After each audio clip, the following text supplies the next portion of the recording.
Well, gender-based violence is an issue faced by people all over the world. Women are disproportionately harmed by gender-based violence. Well, this is why hundreds of organizations focus on ending violence against women. And moving ahead, development agency MADA is one organization.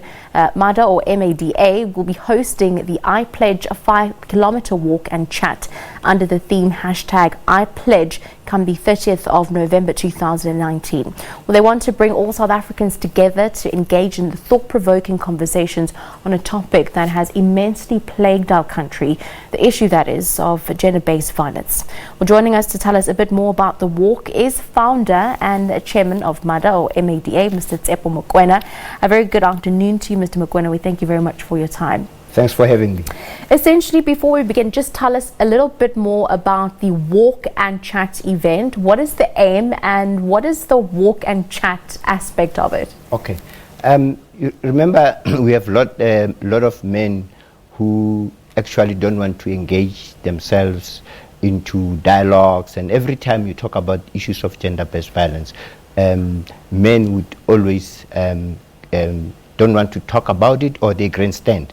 So then this year we came up with a concept where we could then have more men who could be walking with us for 5 kilometers, but also chat, because we'll have a free Wi-Fi as we walk. So then every kilometer will then have a different question or a different topic that people can start answering questions and chat about. Remember, we might have 500 to 1,000 people walking, but as they share and talk to other people, then the message goes across all over South Africa, all over the world. So that is the main aim.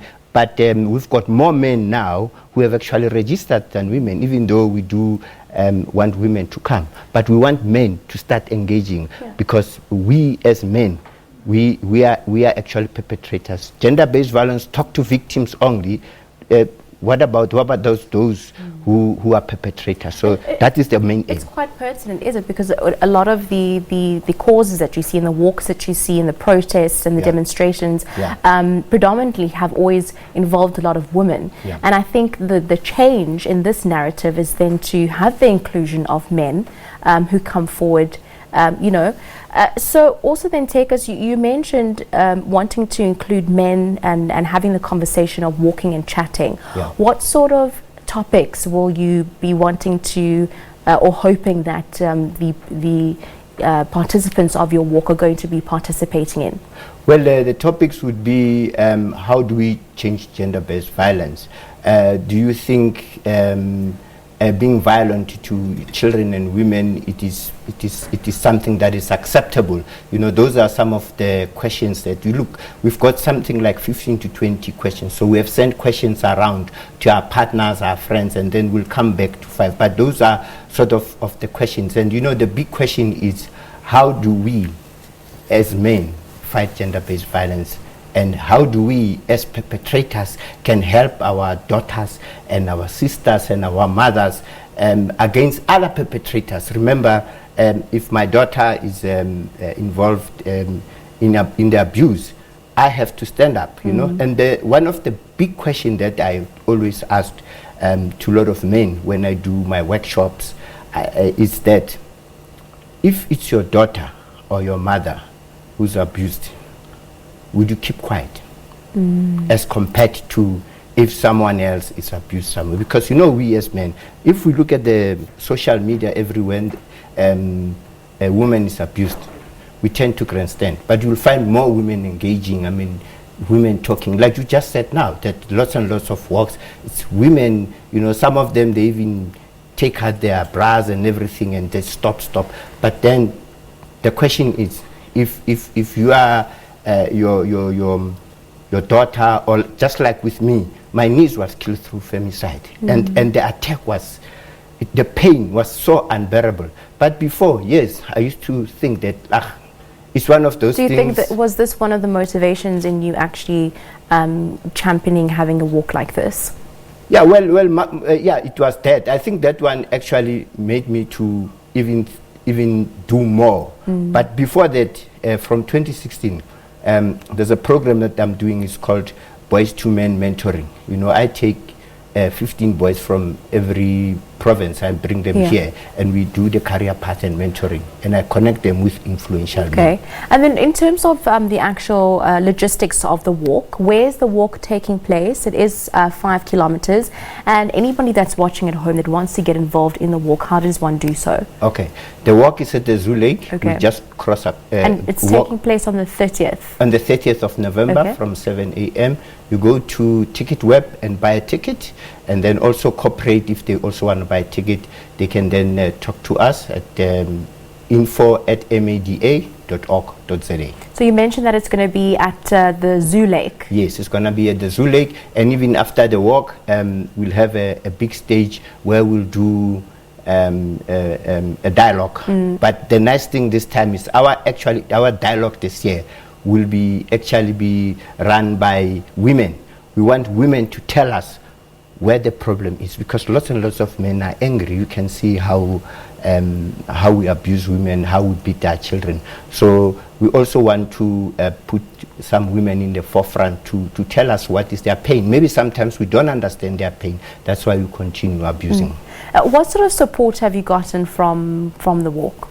Well, I've got Coca-Cola that is coming on board. I've got into IT tech. I've got this company. So you have a lot more private partnership than you do public. Look, I also have social development, and I know I was speaking to the acting MEC of social development. He promised that he's also coming.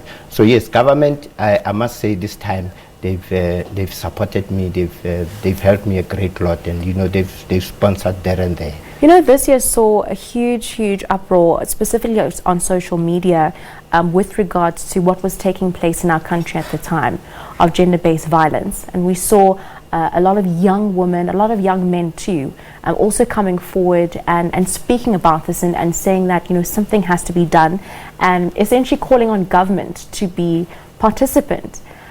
Or rather to participate in this and be more active. With that being said, what is your view on specifically the president's role in gender-based violence, and to what some would critique the lack of him speaking out specifically during that time?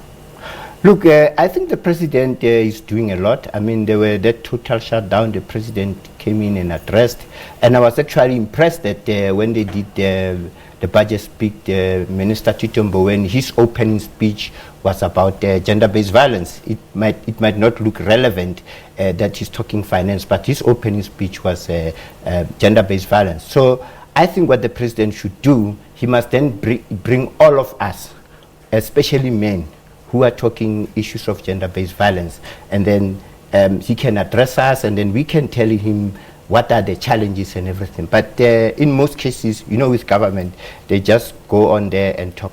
But personally, I don't see much of them doing anything or no action. It's just talk. Hence, we have civil society coming forward. But yes. I suppose it's, everybody, any stakeholder has a say and has a footing in it. So this is your first walk. Yeah. Where are the proceeds going to be going to for the walk? Look, when we came up with this concept, it was, for me, it was my dream that we should build a memorabilia where we can write all the names of women who died through femicide. That's beautiful. And then again, we also want to do, maybe next year, we also want to do a memorabilia if it allows. We want to put the names of those who have killed and abused women, so that they can be in shame. Because in most cases, we only talk about those who are abused, we only talk about victims. But what about those who kill, go to prison for 4 or 5 years and still come back and kill again and go back, or otherwise they are not arrested? So they need to be named and shamed, so that we know. And then so that even when myself want to abuse, then I can think, wow, my name will be plaqued there, my name will be known by the whole world. So, but by next year, March, I can guarantee you that we're going to unveil that memorabilia. We're wishing you all the best in that. Thank you. And lastly, what do you think are some of your challenges in your fight against raising awareness of gender-based violence, in your fight in terms of encouraging perpetrators to come forward, encouraging victims to come forward and speak out? Well, my biggest challenge is men, because I'm very big on social media, especially on Facebook. Men criticize me every time, every day, every minute. They say I think I'm better. They say maybe I'm favored by the government, or I'm favored by certain individuals. But that does not make me to despair. And some women, you know, because I'm not just talking about the perpetrator who's wrong. There are women who actually can cause that you must fight, or can aggravate the whole thing. You understand? Like this morning, I did post that, you know, if sometimes you can be pushed so much that you want to fight, but the best thing as a man is just to walk. You know, take a walk, you know, or take a drive and come back. But yes, I do get a lot of resistance from men. Thank you very much, Mr. Tshepo Mokoena, just taking us through, of course, the Moving Ahead Development Agency. Of course, it's one organization telling us a bit more about their walk that they will be having come the 30th of November with the hashtag I Pledge. Of course, it's I Pledge 50 kilometers, or rather 5 kilometers, walk and chat under the theme hashtag I Pledge. And of course, this is with regards to commemorating and highlighting the plight of gender-based violence. We thank you very much for joining us in studio this afternoon, founder and chairman of MADA, or MADA, Mr. Tshepo Mokoena. Thank you so much.